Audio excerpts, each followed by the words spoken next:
شکایتونو ته د رسیدنې لپاره ټاکل شوی هیئت د سمنګان ولایت له مقام او نورو امارتي ادارو سره لیدنه وکړه. د امر بالمعروف نهي عن المنکر او شکایتونو اوریدلو وزارت له لوري شکایتونو ته د رسیدنې لپاره ټاکل شوی هیئت چې مشري د یاد وزارت اړوند د ارجاع او پیګرۍ ریاست کوي، د همدې ریاست رئیس مولوي فضل الرحمن مجددي او ورسره مل پلاوي د سمنګان ولایت له مقام استخباراتو رئیس او ګڼ شمېر نورو امارتي ادارو مسؤلینو سره د هیوادوالو د ستونزو د شفاف او صریح حل په موخه د یاد ولایت په مقر کې لیدنه وکړه. یاد هیئت د خپل سفر موخه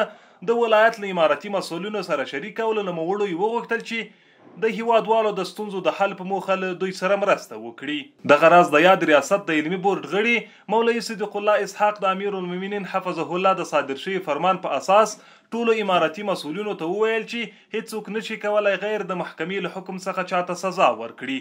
د محاکمو د حکم څخه بغیر یو مجاهد یا مشر مجاهد یا کشر مجاهد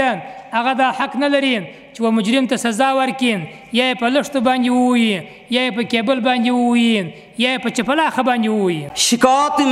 ملت را ما میشنویم، با توان و قدرت انشاءالله در اینجا حل میکنیم. مثلا ملت از نظام شکایت داشته باشه، از کدام منصوبین نظام شکایت داشته باشه، یا منصوبین نظام تعلق استخبارات باشه یا محکمه باشه، کدام ارگانی باشه. بلخوا د یاد ولایت امارتي مسؤلینو د ورغلي هیئت له خبرو د استقبال ترڅنګ ډاډ ورکړ چې د یادو فرمانونو د پلي کېدو په موخه به د یاد هیئت سره پوره مرسته کوي او هیڅ چاته به اجازه نه ورکوي چې د هیوادوالو د ازار او اذیت سبب وګرځي. نو انشاءالله موږ اطمینان ورکوو د سمنګان ولایت په سطحه باندې بالخصوص د استخباراتو ملګرو په هکله که کومو عوامو خلکو شکایت و عرایض و شی درلوښتی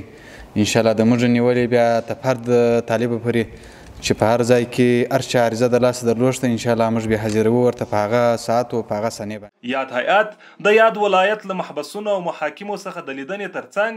له یو شمېر قومي مخورو او دیني عالمانو سره د هیوادوالو د ستونزو د حل په موخه لیدنې وکړي او د هغوی ستونزو ته یې په شفاف او صریح ډول رسیدنه وکړه.